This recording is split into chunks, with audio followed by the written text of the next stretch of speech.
O Brasil ocupa as últimas posições no ranking do Programa Internacional de Avaliação de Estudantes de 2015, o PISA, que analisa 3 áreas em 70 países.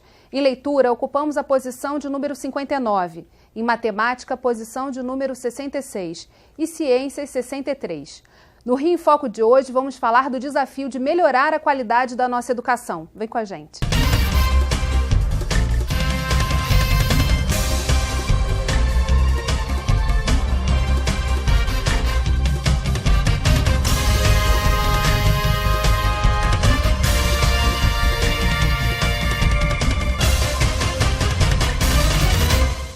O Rio em Foco recebe a diretora do Centro de Excelência e Inovação em Políticas Educacionais, Cláudia Costin, e o presidente da Associação Brasileira de Educação, Paulo Alcântara. A educação é um direito garantido pela Constituição de 1988. É dever do Estado e da família promover e incentivá-la com a colaboração da sociedade, visando o desenvolvimento e preparo para o exercício da cidadania e sua qualificação para o mercado de trabalho. Apesar dos avanços nas políticas educacionais, cerca de 2,5 milhões de crianças ainda estão fora da escola. E desse total, 600 mil estão na faixa dos 4 a 5 anos de idade. Quem explica isso pra gente é a presidente executiva do movimento Todos pela Educação. Vamos ver. A gente ainda tem 600 mil crianças de 4 e 5 anos fora da escola. Essas são crianças que são as mais pobres, as que moram nos lugares mais remotos e muitas delas que têm algum tipo de deficiência. Então a gente tem que imaginar que essas são as crianças que mais precisam do poder público para poder superar essa condição de exclusão e pobreza, e são as que não estão sendo atendidas pelo poder público.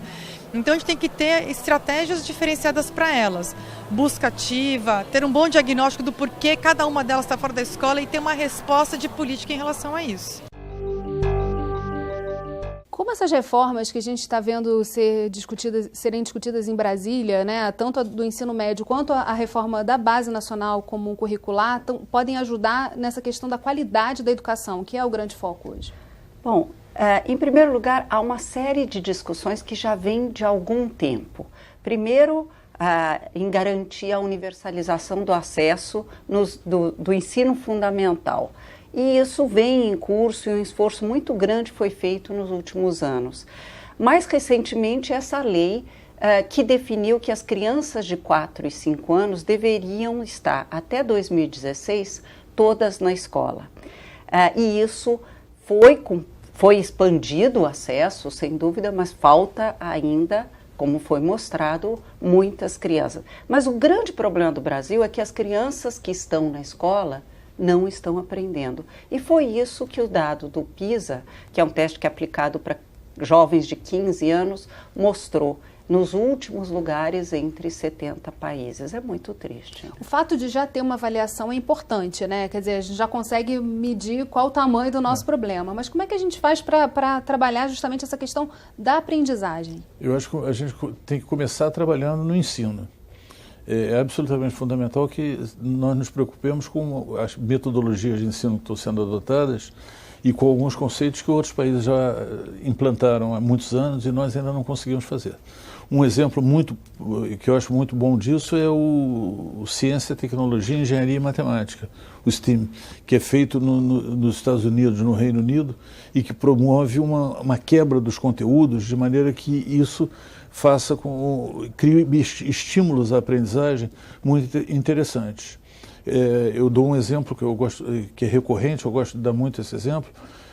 Quando você chega nos programas, no noticiário da noite, você tem 30 milhões de pessoas assistindo aquele noticiário e quando começa a chamada Garota do Tempo a apresentar a previsão meteorológica, ela fala em isobáricas, fala em variações de temperatura e a grande maioria da população não entende o que ela está falando. É absolutamente necessário que a gente quebre os conteúdos de maneira que nós deixemos de lado aquela divisão que nós tínhamos anteriormente. No ensino médio, por exemplo, você não fala mais em física, você fala em fenômenos de energia, em fenômenos térmicos, e essas coisas envolvem a mecânica, a eletricidade, etc. Nós não conseguimos quebrar isso no Brasil. Nós continuamos com o ensino Aliás, uma professora, se não me engano, da Universidade Federal de Santa Catarina, definiu muito bem. A educação brasileira é constituída por professores do século XX que ensinam conteúdos do século XIX, alunos do século XXI. Acho que esse é o grande problema que nós temos. E aí é que entra a questão da discussão da base. Quer dizer, eu acho que um grande avanço que nós tivemos, e que foi um avanço interessante, até histórico, porque passou por diferentes governos, 5 ministros da educação discutiram a base, secretários de educação de governos diferentes, professores, foi uma discussão muito grande para chegar na entrega da Base Nacional Comum Curricular, né, que era uma exigência da Constituição, que a gente definisse claramente o que o Brasil considera importante que todas as crianças aprendam, que competência eles precisam desenvolver. E finalmente foi entregue ao Conselho Nacional de Educação, que agora está finalizando sua análise para, quem sabe, a gente poder começar o ano de 2019, não só com essa base, mas com os currículos locais também, estaduais e municipais, e com a base referente ao ensino médio, que ainda não foi finalizada. Né? Agora, há uma preocupação muito grande nessa questão da qualidade. A gente sabe que dentro das redes você tem uma desigualdade muito grande, inclusive dos locais, de como essa educação está sendo feita na prática, né? Desde o acesso das crianças à escola, a própria permanência delas, a evasão ainda é muito grande no Brasil. Então, são problemas que se desdobram na prática e que são desafios também para o professor, para aquele que está na ponta. Como é que a gente ajuda, através das políticas públicas, a dar instrumentos a esse professor para que ele, de fato, faça essa educação acontecer? Essa é a questão chave. O que mais conta em educação é o professor. Se você realmente quer que o aluno aprenda, é importante rever os currículos das faculdades de educação, que estão enfatizando os fundamentos da educação, uma ênfase muito grande em sociologia da educação, filosofia da educação, história da educação, que deve ser ensinada naturalmente, mas muito menos ênfase em preparar para uma profissão. Eu às vezes faço uma metáfora com o ensino de medicina. Imagine se alguém prepara um médico discutindo só ou, sobretudo, história da medicina, filosofia da medicina e sociologia da medicina, e coloca um paciente na frente dele. Infelizmente, a gente faz isso. E, além do currículo da Faculdade da Educação, nós temos que dar instrumentos de apoio. Um professor de física ou um professor de ciências no Fundamental 2, ele precisa ter um laboratório equipado. Um professor que vai trabalhar a leitura, né, nós tiramos 59º lugar entre 70 países, ele tem que ter uma sala de leitura, uma biblioteca escolar bem servida com livros atualizados, tanto da literatura brasileira quanto de literatura internacional. Então, instrumentos de apoio ao professor são fundamentais. Agora, além disso, é preciso lembrar que nós temos, como a Cláudia falou muito bem, é preciso que nós ensinemos o professor a ensinar. E, para isso, a prática pedagógica é fundamental. E a prática pedagógica, no nosso curso de licenciatura, ela ocupa uma parte ínfima do currículo total, em percentual. Isso é muito grave. Agora, há uma questão que antecede a todas essas, que está muito ligada à logística e à infraestrutura das escolas. Quer dizer, nós pensamos em tecnologias educacionais, pensamos em novas modalidades de ensino, em novas práticas pedagógicas, mas ainda temos uma apreciável quantidade de municípios onde as escolas não têm, por exemplo, água e saneamento básico e luz. São questões que nós não conseguimos resolver. Quer dizer, a educação não pode ser pensada só na sala de aula. Ela tem que ser pensada também na infraestrutura que nós oferecemos para que o que acontece na sala de aula seja real. De nada adianta você ter um laboratório de física numa escola ou de ciências, de biologia, por exemplo, se você não tem os recursos de água para garantir o funcionamento daquele laboratório. Eu acho que essa é uma questão crítica. E que aí não é uma questão que só a educação possa resolver. Você tem que trabalhar outras secretarias e uma multidisciplinaridade. É por isso que a educação é transversal a todas as secretarias. Há muitos países que não têm o Ministério da Educação por causa disso. porque essa transversalidade pelos vários ministérios é fundamental para que se tenha uma política educacional. Agora, a Base Nacional Curricular, eu acho que é importante pensar no seguinte: ela, quando há muitos anos atrás foram criados os currículos mínimos, eles tinham um certo objetivo, que era garantir um mínimo de conteúdos em cada disciplina. A base curricular comum, ela não é um currículo mínimo. Ela, conceitualmente, é uma coisa inteiramente diferente. A gente vai explicar um pouquinho mais sobre a Base Nacional Comum Curricular no próximo bloco. Não saia daí. Rio em Foco aqui, política e economia caminham juntos.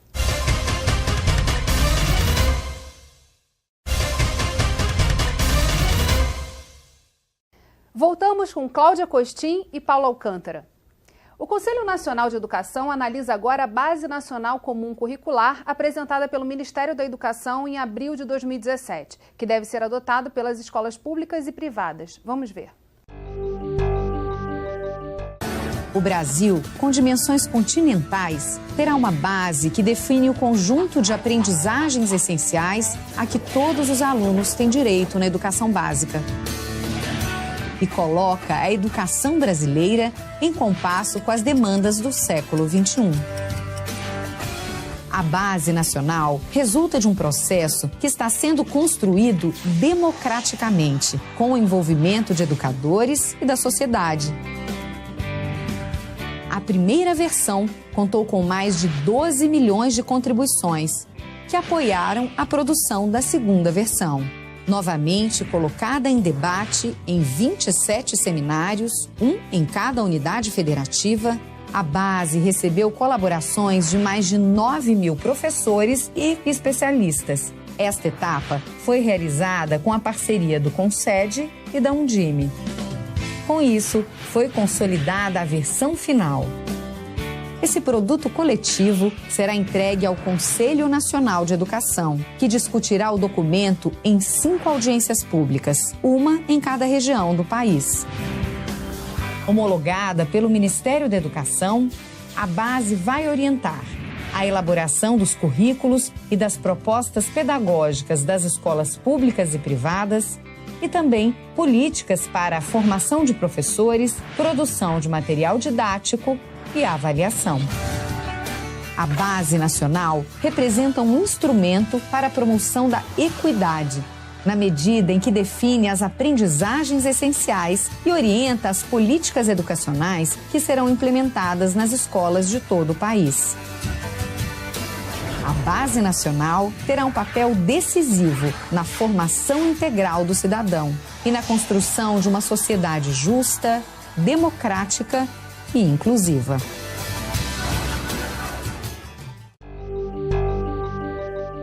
Como a gente está vendo, é um processo bastante longo de discussão que ainda tem a sua fase de homologação, ainda tem mais um tempo que ele vai ficar no Conselho sendo avaliado, né? Quanto tempo, mais ou menos, deve acontecer? Até o final do ano, eu acho que já deverá haver um resultado.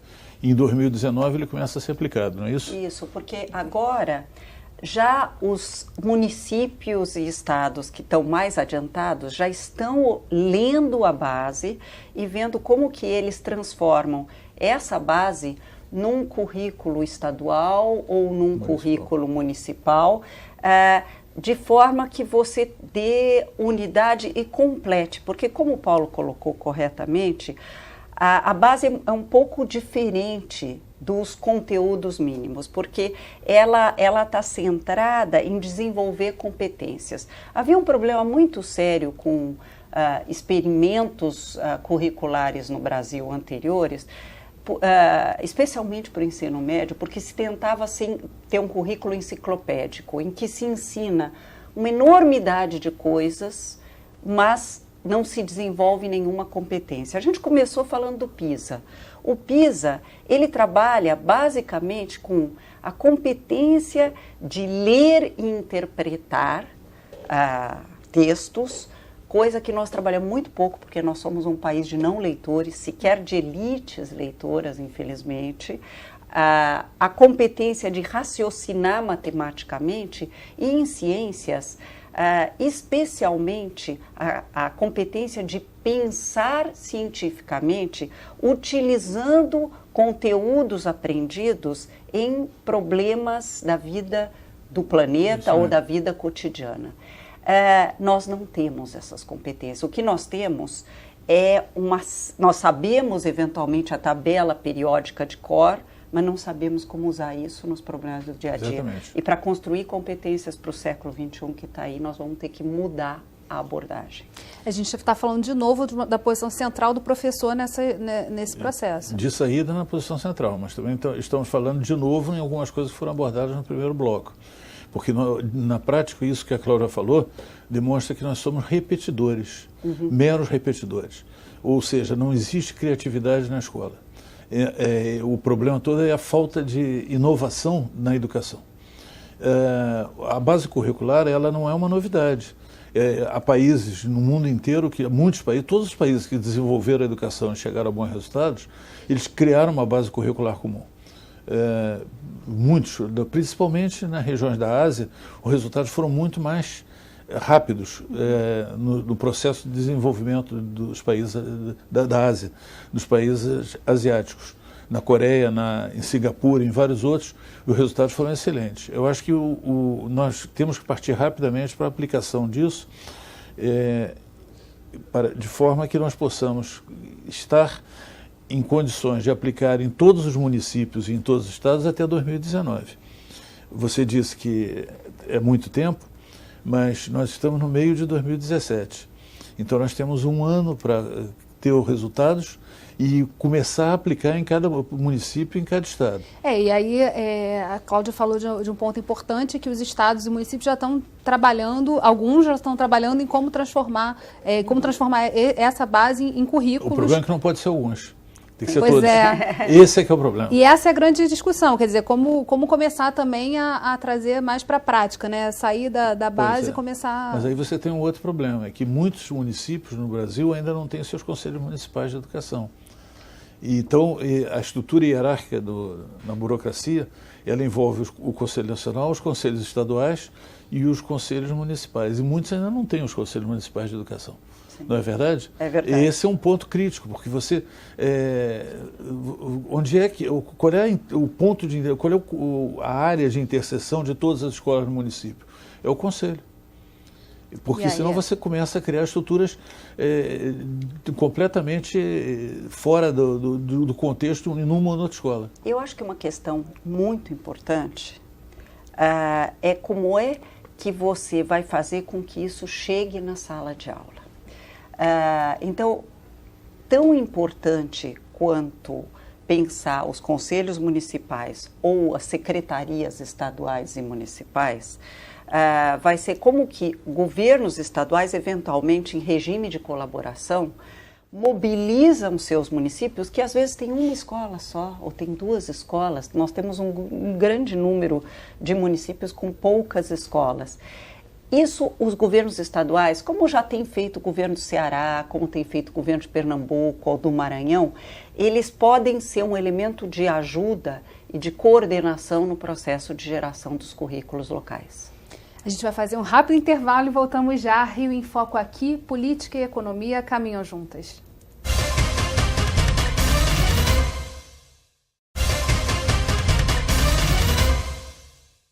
A educação é vista como um dos setores mais importantes para o desenvolvimento de um país. No entanto, no Brasil, ela não é tratada com a devida centralidade e urgência.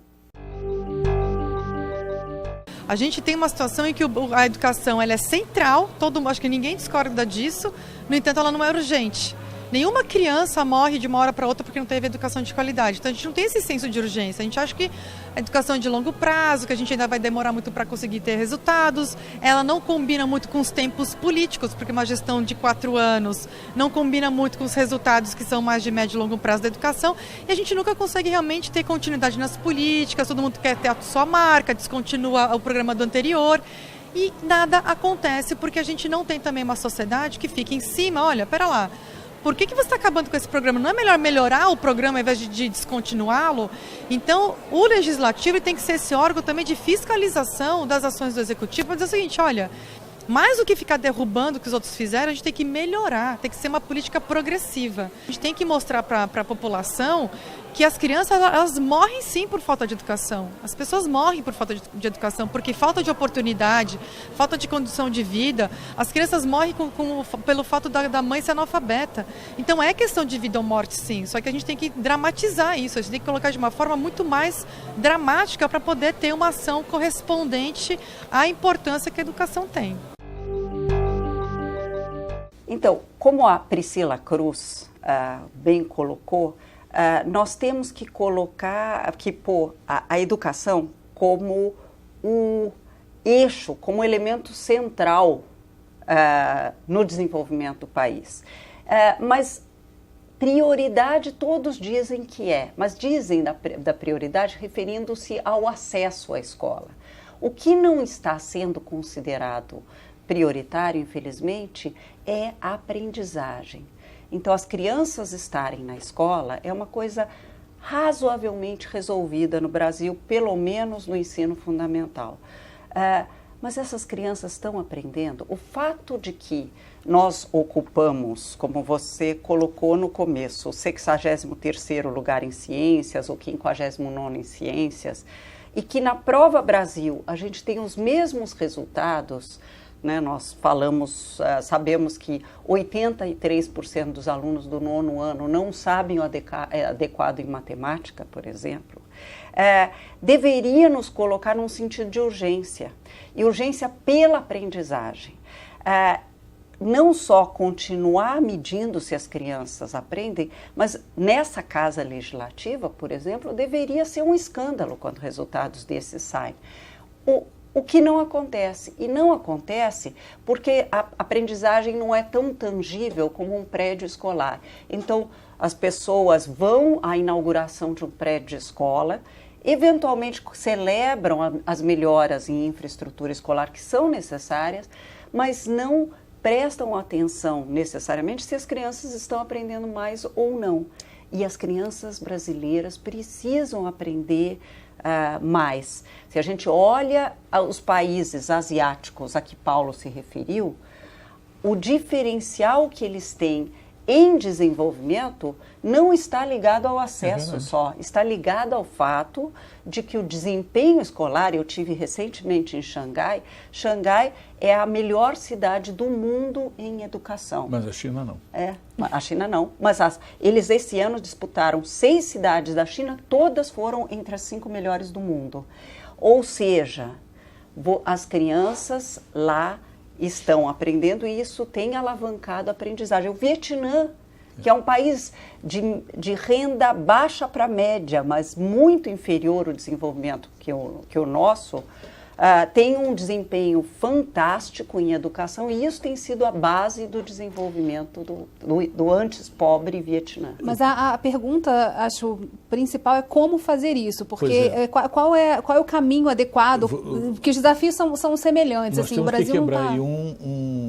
o fundamental é nós quebrarmos uma rotina brasileira que é muito prejudicial à sociedade. O Brasil é um país de reformas inacabadas. Então, você vê só, quando nós fizemos a LDB em a Constituição de 46, nós fizemos uma LDB que levou 15 anos para ser sancionada, em 1961. Em 68, já saiu o Decreto-Lei 5.540, modificando vários capítulos da LDB sem que eles tivessem chegado ao fim. Nós fizemos a LDB na nossa Constituição atual, que é de 1988, nós publicamos a LDB na gestão do ministro Paulo Renato em 1996, no final do ano de 96. Nós já fizemos várias reformas de porte na educação sem que tivéssemos sido capazes de completar aquilo que estava sendo programado. Então, o grande problema é que, para se dar prioridade a alguma coisa, tem que se pensar em levar ao fim aquilo. Nós temos que ter metas claras de como fazer. O risco que nós corremos é muito grande de não chegarmos ao final. Quer dizer, os planos nacionais de educação, eles são planos de 10 anos e eles, de um modo geral, ficam prontos com mais da metade desse período cumprido. Isso é muito ruim para que se defina uma prioridade. Acho que nós chegamos num momento em que nós temos que começar a definir, vamos fazer isso e vamos levar até o fim. Qual é o papel da Assembleia Legislativa? O Rio em Foco está ligado à Assembleia Legislativa, porque é do Fórum. Eu acho que o papel é nós realmente elaborarmos proposições de políticas, e essas proposições nós temos que levar em consideração que existem dois sistemas no ensino médio e na educação fundamental. Quais são os dois sistemas? O sistema público e o sistema privado. Nós temos que fazer com que eles trabalhem em conjunto, numa forma cooperativa, de maneira a obter resultados. Enquanto isso, as coisas estão acontecendo. Na verdade, enquanto a gente fala de reformas, as dificuldades estão acontecendo na prática e os alunos não estão aprendendo, os resultados estão aí aparecendo. E os professores também não estão ensinando. É um processo, quer dizer, tem os dois lados. Mas daí a urgência, assim, qual o papel também da sociedade nesse processo? Porque tem muita gente, já tem muita iniciativa também dando conta de trazer esses dados à luz, dar luz a essa questão e começar também a mudar um pouco esse processo.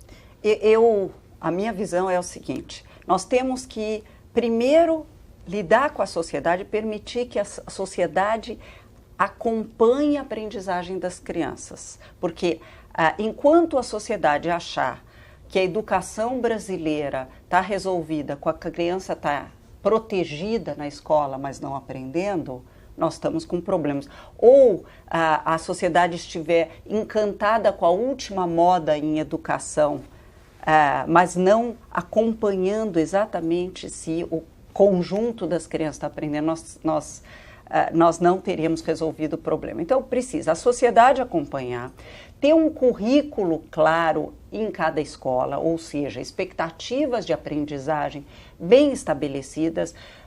Durante um tempo nós resistimos a currículo no Brasil em nome de uma pretensa autonomia. Nenhum país entre os 20 primeiros do PISA trabalha sem currículo. Todos eles têm currículo. Não é possível que nós vamos ter uma jabuticaba desse tipo, que o Brasil vai descobrir uma autonomia. Eu quero lembrar que a Finlândia, que é sempre elogiada pela autonomia, tem currículo nacional e o Ministério da Educação escolhe o livro didático. Eu estive com a ministra da Educação da Finlândia, visitei escolas lá.